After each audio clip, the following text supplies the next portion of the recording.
You're listening to the Clean Comedy Podcast with your host, James Creviston.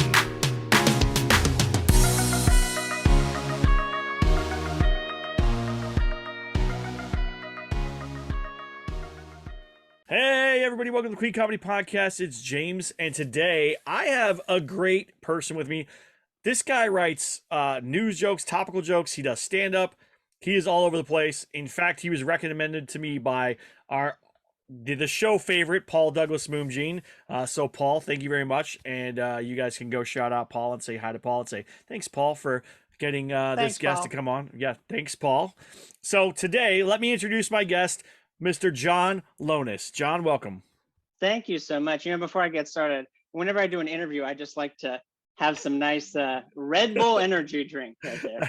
And I have a Celsius, so we're living it large here. This is, in case you guys don't know, this is what comedians live on, is energy drinks. No, it's Red Bull. It's Red Bull. It's this brand. Otherwise, I don't get paid. Oh, sorry. It's Red Bull, guys. It's Red Bull. I'm going to sip over here like this now. Well, welcome to the podcast, John. Paul recommended you. I was working on a project. I can't really say too much about it, but it was a news-themed project, and your name came up. He said you're amazing at it. I read and reviewed some of your stuff. I was also impressed. Sadly, it didn't work out. I didn't get John aboard, which breaks my heart a little bit because he's a genius. But I want to kind of get your background, your origin story, all that kind of stuff, how you got into comedy. Yeah, absolutely. Well, I'll you speed me along if it's getting too arduous, but I'm relatively new. I guess like I wanted to be a writer like as far back as I can remember, and then I just waited like 30 plus years to attempt it in any regard. So I probably did my first open mic in like 2019, maybe 2018, but I think 2019. Okay. And then I still wasn't like, but it was writing in the sense that I was writing jokes, right? And I was saying them.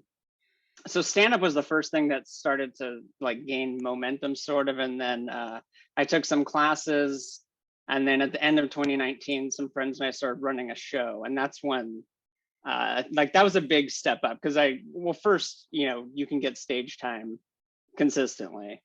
And then I was also meeting people that way. And getting booked. And then of course there's the pandemic. So, I wasn't, some people were like, I'm not doing Zoom.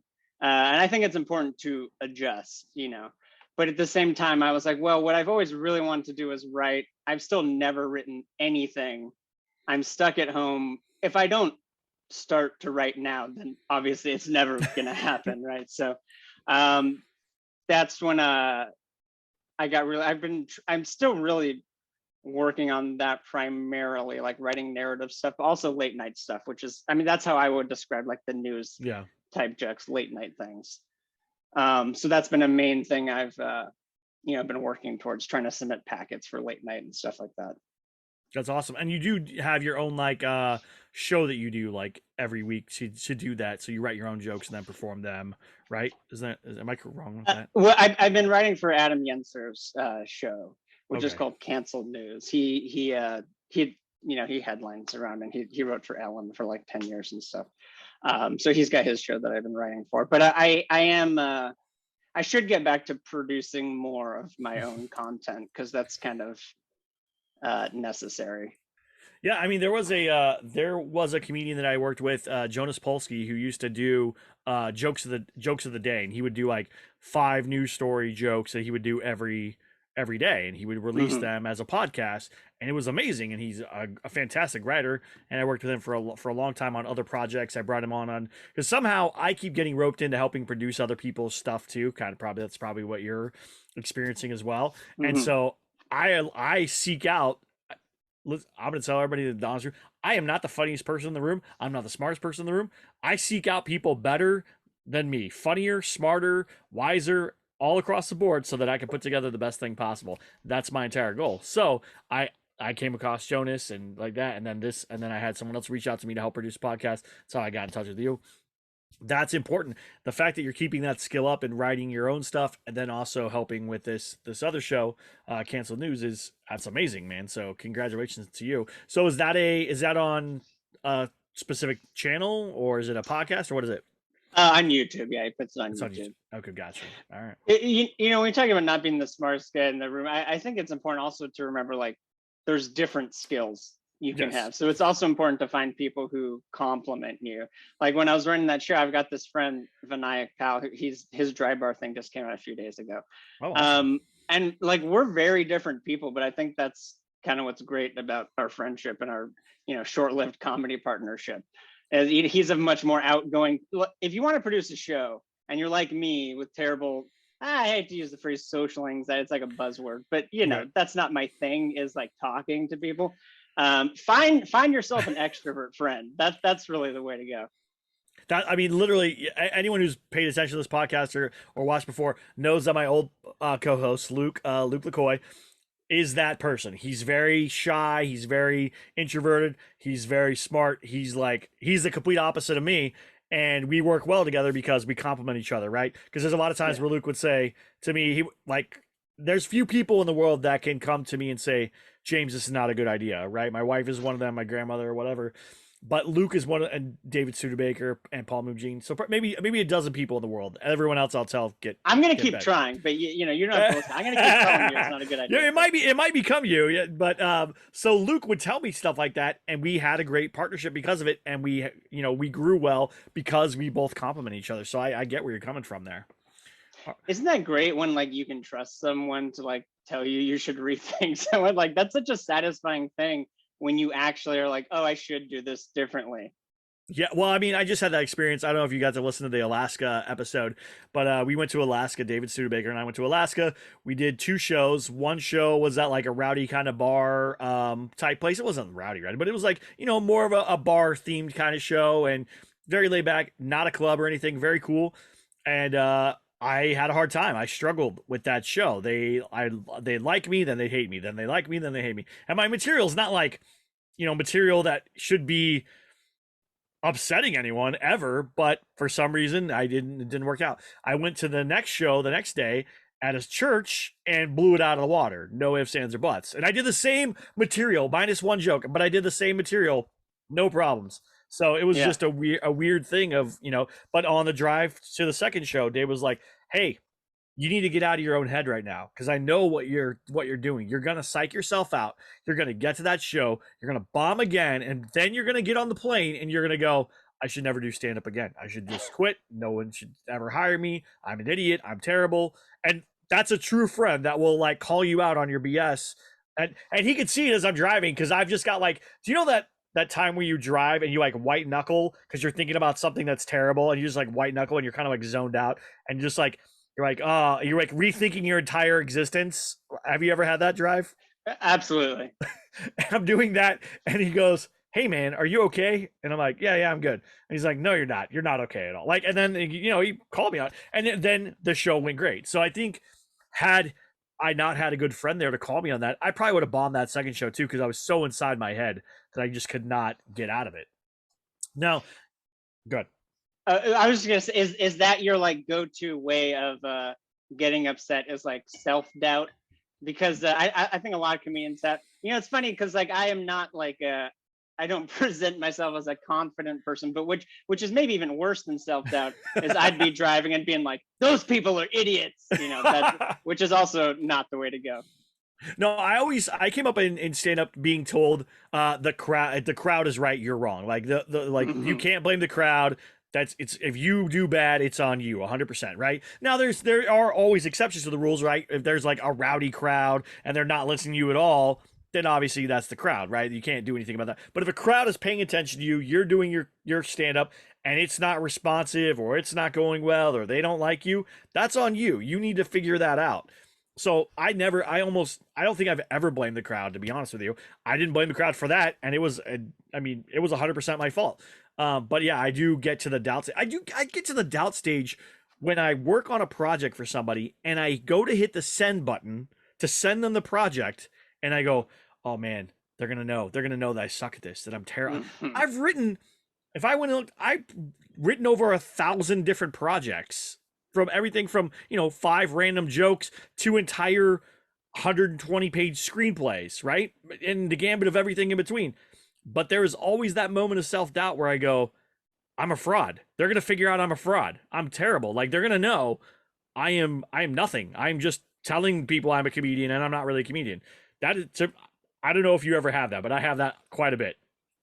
Sure. Yeah, I think everyone, has that to some extent. I think a little bit of that is healthy. It just like, we're in, like, I think we're there, and then as a society now, like, you go on Instagram and it's all like, uh the like, you can do anything sort of stuff. Also, I think it's good to pull that back a little bit. Like, it's good to have enough doubt where you're not just spewing things out there constantly. That's true, and I think I do swing the other way of like being too cautious and too fearful and too concerned and too worried. Like I don't know what it is. I don't know. I mean, Sam Bear kind of profiled me a little bit. She's like, "You're the one white guy I know that's not confident about being a white guy out in the world," and I was like, "Yeah, I'm not. I'm just not. It's just not who I am." So I'm not like, "Hey, everybody, look out for the white guy. I'm coming to take over everything." Like, I don't do that type thing. So it's pretty funny when she called me out on it. But Oh, I think what? we'll get along great. I think we get along in common in that sense. So you said you started later on. I started around my 34 start around my 35th birthday. You started later on. What made you push into comedy? Like, what happened? There's usually some inciting incident of this. I need to do this because X, Y, and Z. Mine was because I'm about to hit 35. It's on my bucket list. I've never done it, and I want to give stand up a shot. That was literally my idea behind it. Yeah, I think I mean, it was like a very, very slow burn sort of thing. And I think it was kind of out of necessity. Like, that was at a point when I was pretty depressed, and also just felt like, I didn't know what I wanted to do. And so I think with a lot of things, it's like, I know what I want to do, and then I'll second guess it, and then I'll eventually come back around. And I think that's what it was. It's like, I knew I wanted to do something like this. I tried everything else, and then 30 years later, it was like, almost like an act of desperation, where I wound up at an open mic, which is a very desperate place to be. Um, 100%. and and the first time I went up, obviously it was terrible, but right away I was like, I want to get back up. You know, Yeah. Yeah. I guess the real before that, I'd gotten really into podcasts, and I had a friend. I had no money at this point, and I had a friend who was a musician who was just throwing away this USB mic, and I was like, "Oh, can I have that?" So then I just started I downloaded Audacity, like a free sound There you editing go. thing, and just started experimenting. The very first thing I did was I called it a podio book. So I recorded, like, an audiobook of Catcher in the Rye, but with like stream of consciousness, like, jokes as I came up with them, or just like random thoughts. And just the act of talking into a microphone, I think, was the first step towards getting on stage and talking into a microphone. That's amazing. Is that still out there somewhere? I would love to hear that, because Catcher in the Rye is a hard book to make funny, by the way. That's not an easy book to make funny. I should put it back up. YouTube did take it down. For I thought, the what do you call it, the free use stuff. Yeah, It gets very tricky, because, like, they're going to err on the side of taking something of down. course. And then it was like, well, am I gonna go to court with the estate of, whatever his name is, or JD Salinger. yeah, actually, I remember when I got a notice, and it was funny because, he was deceased, but it didn't say, like, from the estate of JD Salinger. It said just from JD Salinger. I was like, wow, he's really coming after me. He's coming from beyond the grave to take this down. That's a boss level writer right there. He's just like, Yes, even when I'm dead, I'm coming for you. You're like, this okay, is all the right. one thing I did. Don't mess with it. That's pretty awesome, because I love books that are like parody books, like Pride and Prejudice and Zombies, and like those. So a lot of those things that people remade. So I figured that would be a very entertaining, funny thing to do. Now, obviously, you are well above me in that level of intelligence that you could do that, because I wouldn't be able to do anything like that. So that's, to me, is super impressive. But you also have a degree, I think, from like UC Santa Barbara in like film and television studies. Is that right? Something like that. It's in psychology, actually. I did study, Okay. film there, and then I switched just because psychology was an easier major for me to finish. So did you ever work in the psychology field at all? Like, did you work as like a therapist or or any things like that? No, it was just the thing that at the time was really interesting to me, and frankly, it was just what came easier to me and allowed me to finish. Otherwise, I might not have graduated. So Yeah, you know what? I've got to say this to you, and I don't know if this will work for you. If you ever need like like a job or career or something that's not in stand up or comedy, you should just get your therapy degree and just target comedians for therapy, and then you could be like a therapist and comedy coach at the same time. They talk about their stuff, and then you help them work it out into material, and then they take it to the stage, and then it's like, dude, you're doing both. I don't know. Just seems. it's not a bad idea. I do talk about my therapy sometimes on. Well, I'm not in it. I know this is clean. I'm not going to go blue at all. It's a little Right. dark. You can skip over. But I was in therapy. One of my big things is like I have a fear of death. But I haven't been to therapy in a couple years because my therapist killed himself. So that was I mean, you have to talk about that. You know, it's just one of those things. It's too weird to, not talk about. No, I don't remember how we got there, but anyway, that's no, kind it of was what good. It was happened to about me. it was good. No, because we're talking about your degree and stuff. That's perfectly fine.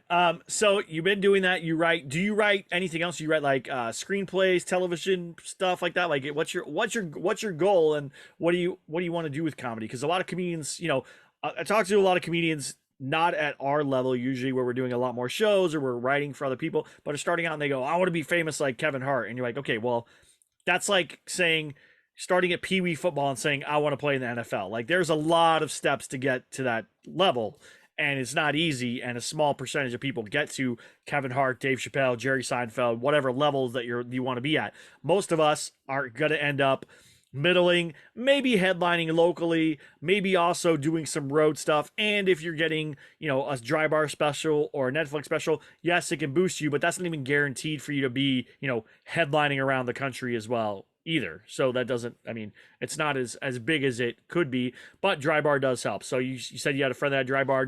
Paul Moomjean has a dry bar. My buddy David Yeah. Studebaker's dry bar is coming out this year sometime. So I know plenty of people are doing it, and they are getting a lot of work out of it. Where do you see yourself, or what would be your ideal career like for you as a comedian or as a comedy writer or whatever?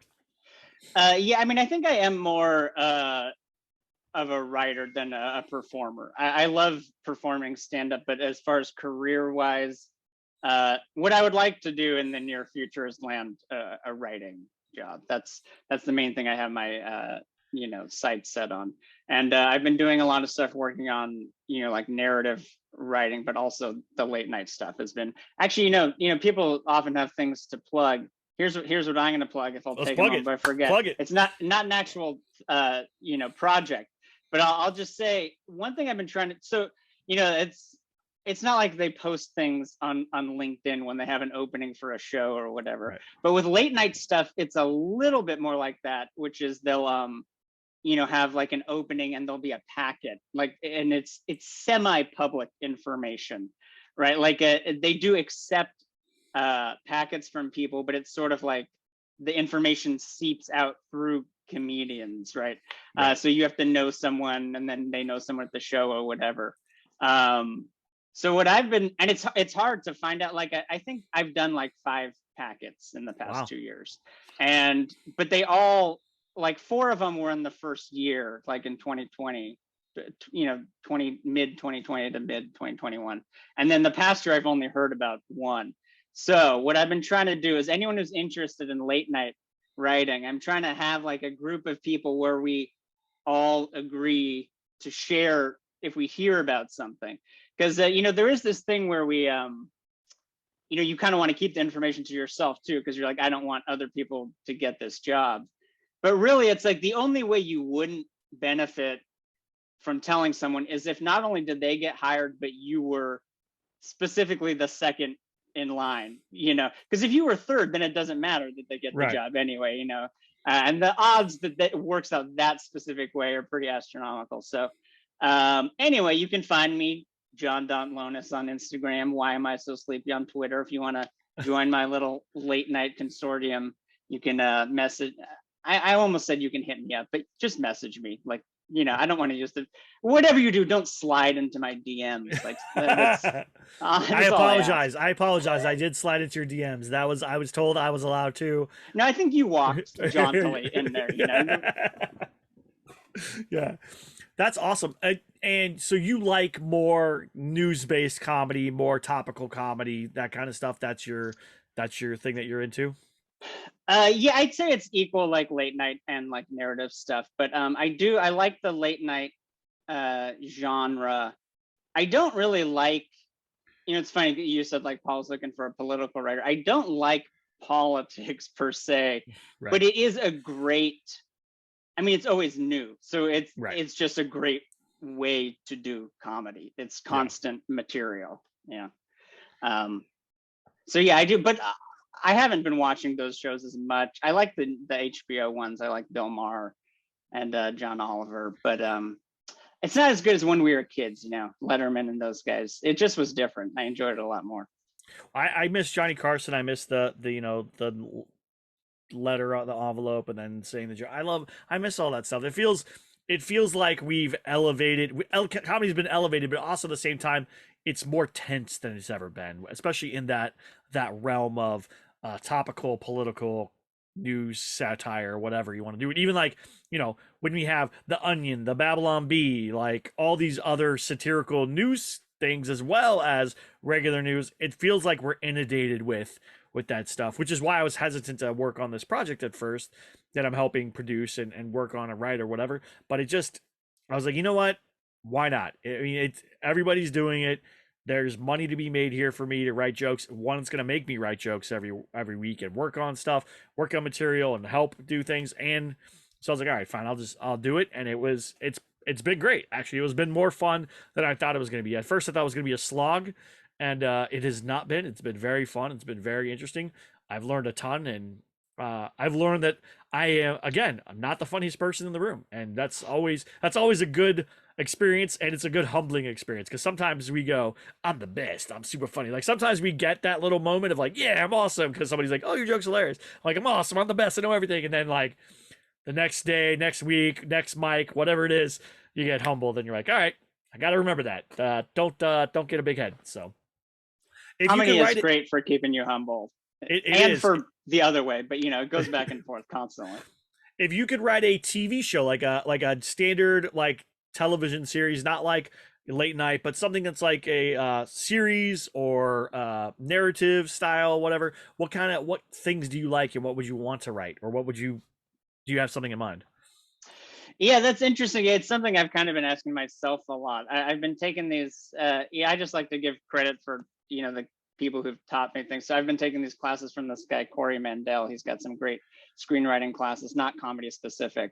So that's been challenging me to like write things that aren't comedy, which is good because sometimes we tend to lean into our strengths, Yeah. and I think it's causing me to explore other things. But uh, well, also we talked a little bit over email about horrors, the genre I always loved. But I have a pilot that I wrote about my experience working in veterinary medicine.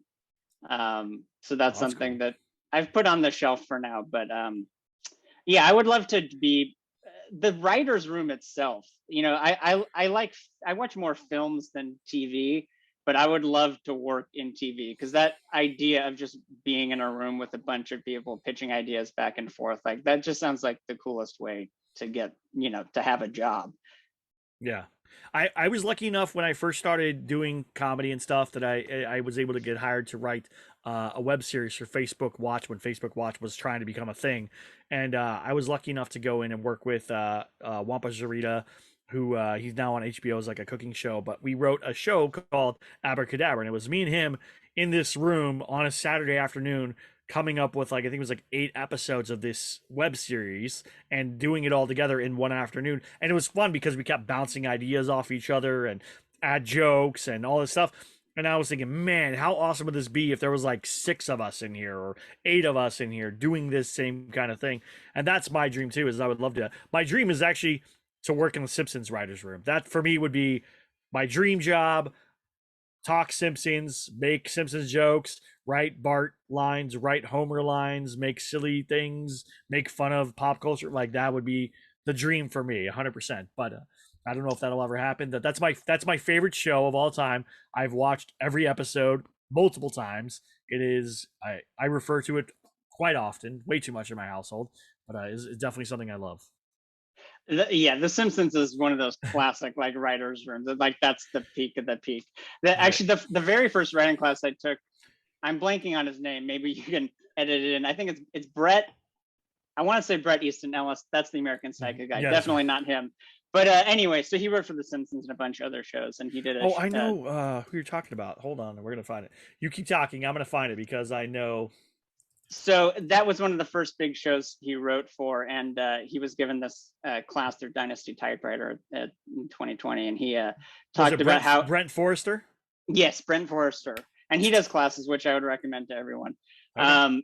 And he talked about how intimidating it was. He came in, I think, season 4, and it's all like Harvard guy, like these comedy geniuses, and it was him and another guy who came in at the same time, and it was so intimidating to pitch any jokes. So you get hired at like usually like 10 weeks at a time, and the other guy never once pitched a single thing, and then at 10 weeks his contract was up and they didn't renew it, obviously. But this is like an accomplished comedian writer, and he just couldn't muster up the courage to say anything in front of the Simpsons room.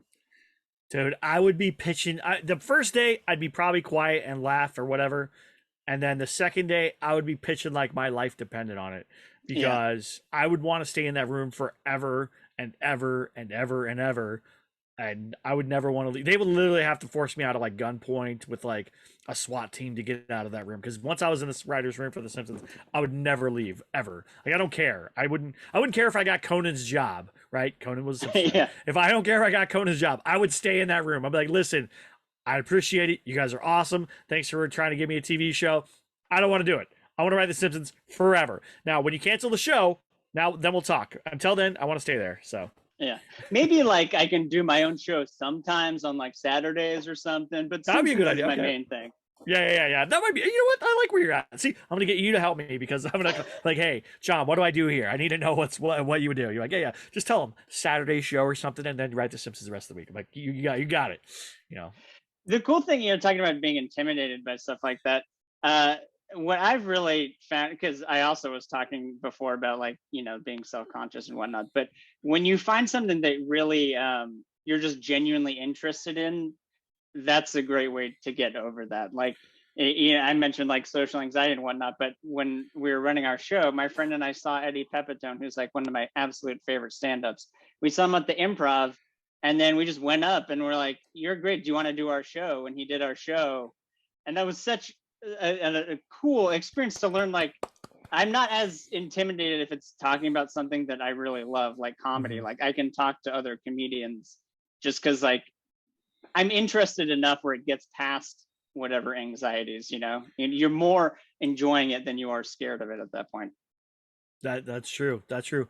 So, what advice would you give someone who's starting comedy now? Like, if somebody came up to you and said, "Hey, John, I want to be a comedian," what advice would you give them? What would you tell them, or what would you even tell your younger self starting out in comedy? Definitely just like start doing it. Don't over plan, which is something I would tell my current self and probably my future self as well. But just start trying things. Just be moving forward. It's totally okay. In fact, it's inevitable that stuff won't work. But that's how you figure. That's something that you have to get through. When something doesn't work, we think like, "Oh, I could have saved time by not doing that." But just as a thought exercise, if nothing else, it's helpful to think like, well, this is like a straight line. That was a thing that I had to get over no matter what to keep going. So if you look at it as just a pathway where that was an obstacle no matter what, I think it helps you be like, yeah, that wasn't wasted time. So just keep moving forward basically, and find the things that you uh that inspire you, that are the things like when I was talking about talking to Eddie Pepitone, like find the aspects that you like enough that it's gonna just inherently keep you interested in it without some sort of extra motivation. And that's true because comedy, you're right. Comedy's going to have points of plateaus where like you're going to be doing good and then it's going to kind of stay level for a minute and then it'll go back up. And then you'll stay level for a minute and then you'll go back up. And it'll constantly be doing that. But in those plateau moments, you need to be moving forward. You can't be like, okay, well, this is as far as I'm going to get, right? That's like if you're climbing Everest, you make it to the base camp one and you're like, well, I made it this far. I mean, I could say I went to Everest and climbed on Everest, right? I can walk around. You can logically walk away saying that.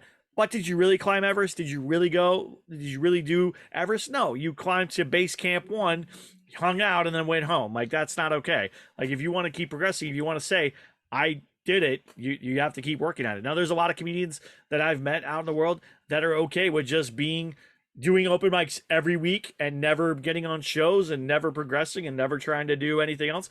That's their quote unquote hobby. I would not want to make comedy my quote unquote hobby. I think that would be a very difficult hobby. I'd rather go back to doing Brazilian Jiu Jitsu and getting punched in the face doing MMA 100% because it's way easier. Like, I can deal with that.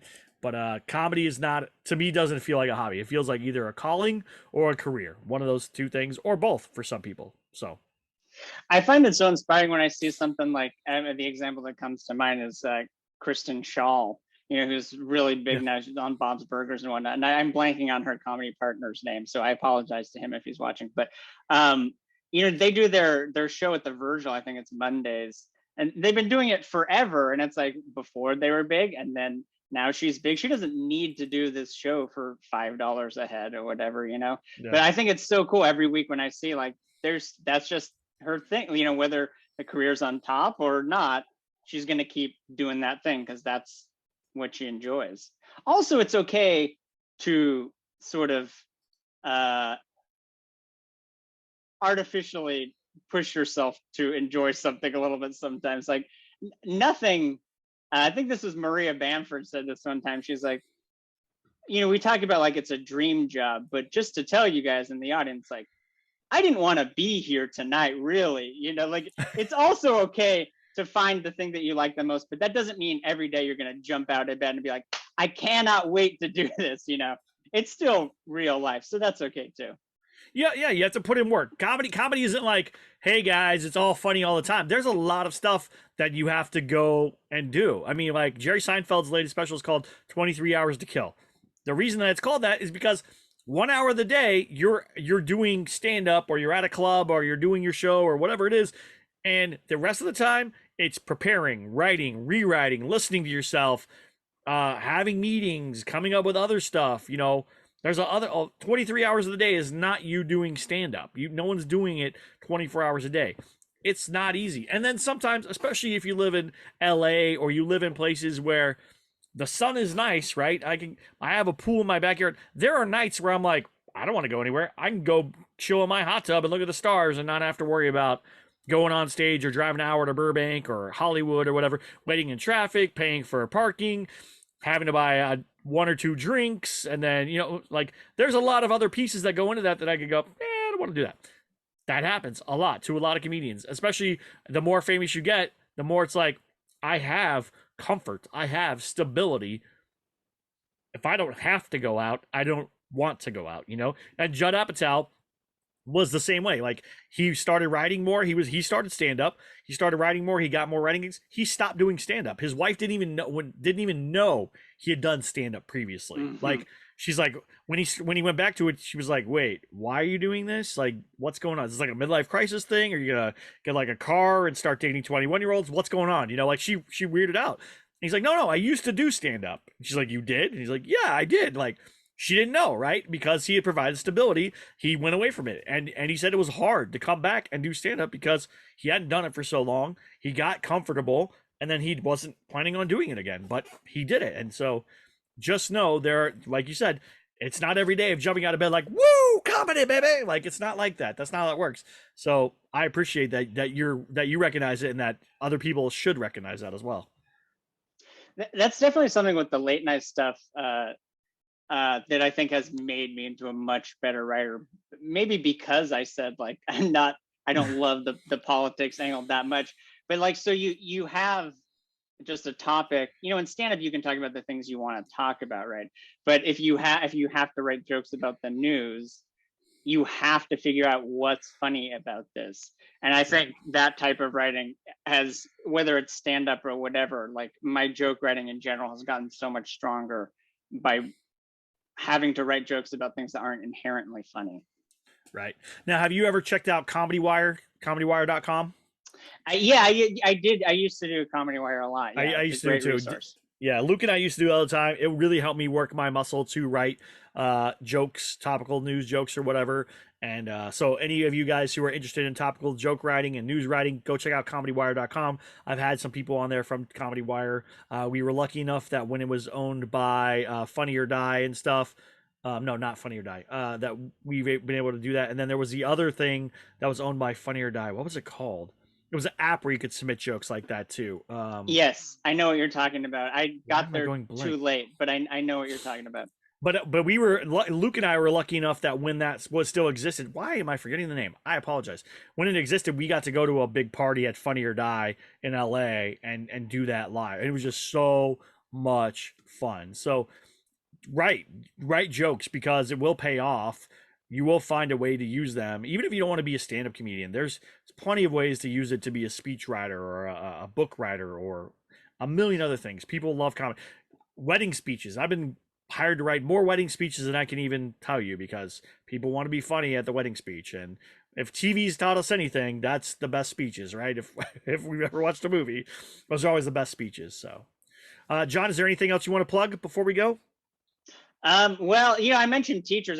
So I should say this, if you're interested in late night stuff, Gabe Abelson's got a great class at Flappers, and then Jerry Corley is a great teacher Yes. for late night stuff and stand up. He's the first person I found, and he's been my main person I've taken classes from. Yeah, Jerry's Um, awesome. can you tell me a little about how you got into the horror thing? How you find that different from comedy? Oh, yeah, Like, sure. Okay. So I have been hired to write everything from like thrillers to action to horror, whatever. Um, I like horror movie. I grew up on horror movies, so for me, that's a very big, easy thing to get into. But I kind of shied away from it because I want to write comedy. But one of my friends, their manager, wants a horror movie. And she's also a producer, and so I've been working with her on writing a horror movie. And I pitched her a bunch of different ideas, and she's seen some of my other writing work, so she knows I can do stuff. But she's like, "Would you be interested? I know you write mostly comedy." I said, "Look, if we've learned anything from Jordan Peele, it's if you can write comedy, you can write horror. And the reason for that is a jump scare is the same as a punchline. It's just the opposite way of doing it, right? So all right, when you watch Stranger Things, the tension's built like it's a joke. What's coming? What are they gonna do? What they're about to say? And then boom, jump scare, and now you're in. Now you're here. It's the same thing. It's just a joke with a usually more of a physical outburst as opposed to a punchline word. So I always say comedy and horror are the flip side of each other. One's heads, one's tails, and it's true. If you go and look at the structure of a horror movie and the structure of a comedy movie, they all have the same pieces. They just one instead of writing a joke in that scene, you're writing a scary moment in that scene. That's why Scream is honestly one of the most perfect horror movies of all time because it incorporates both pieces of those things to give you one of the best classic horror movies of all time. Like it's unbeatable. You cannot beat Scream. That is to me one of the most iconic horror movies not only of all time but definitely of our generation. Now, my favorite horror movie of all time is Texas Chainsaw Massacre. I love it. It's my favorite. I'll watch it a million times. It doesn't bother me. I think it's fantastic. Structurally sound, great film. Now the remake that just came out, terrible. I hated it. I hated every part of it. They didn't set it up right. There was not a redeeming moment for any of the your protagonists have to be redeemed. There was no redeeming moment for the protagonist here. You can't do that. Yes, you have Leatherface is scary and he's coming to chainsaw everybody. Great, that's fine. You have to want to root for the people being hunted by him to beat him, right? You don't want to be no one should be rooting for Leatherface, right? No one should, right, should yeah, be rooting for Jason Voorhees. No one should be rooting for Freddy Krueger. We like them because they're iconic and scary and they're manifestations of all our fears, but you shouldn't be rooting for them. And so that's in same thing in a comedy film, right? You have your protagonist, you have your antagonist. The one I think of is Dirty Work with Norm Macdonald, where you hate the bad guy. Yes, Norm is a terrible person in that movie. He is. You hate him, right? You're like, this guy sucks. But he's also redeeming because the guy that he's up against is worse than he is. And so you're okay with that. And you want him to get the one-ups on there, you know? So, yeah. And that's how that happens. Cool. Yeah, no, that's a great point. And I agree that Texas Chainsaw Massacre is great. The remake was not. I mean, having Texas Chainsaw Massacre set in Toronto to begin with was a mistake. Oh, is that where they filmed the new one? No, the one where they... I was Toronto Chainsaw Massacre. But no, this is great. Thank you so much for having me on, man. No problem. That's just a lumberjack movie, by the way. Toronto Chainsaw Massacre. It's just a lumberjack movie. Yeah. It's a lumberjack horror movie. Now, Canadians, you need to make that movie. You need to make that movie. It's about a lumberjack who lost his land to eco people or whatever, or eminent domain, however you want to do it, and now he's getting back at them by chainsawing his way to the top of whatever. Like, there you go. There's your movie. You guys can write it. It is actually not a bad idea. I would watch that. I would watch the heck out of that. That sounds awesome, right? And after he like kills somebody with a chainsaw, he goes, sorry. You know, like, that would be funny. Like that, you're like, okay, this is hilarious. Like, I'm down to watch this. So there you go. I've just given the world a movie. Do what you want with it. Okay. You're welcome. Luke LaCoy, if you're listening to this, go write that. You already say sorry enough. You're Canadian. It has to come from you, sir. So there you go. And I will text Luke after this and say, hey, I have a movie for you to write. So we'll see what happens. John, thank you so much. Where can people find you? Where can they find any of your work and any of your stuff? You can, again, don't slide into any DMs, but you can find me on Instagram, john.lohnes. I'm Why Am I So Sleepy on Twitter. And hopefully you will see me headlining everywhere in your city sometime soon. That would be awesome. That'd be awesome. And I'll put all the links to all your stuff in the show notes as well for this podcast. Thank you guys so much for listening. John, thanks for being here. Paul, thanks for connecting us. And everybody have a good one. We'll talk to you soon. Bye.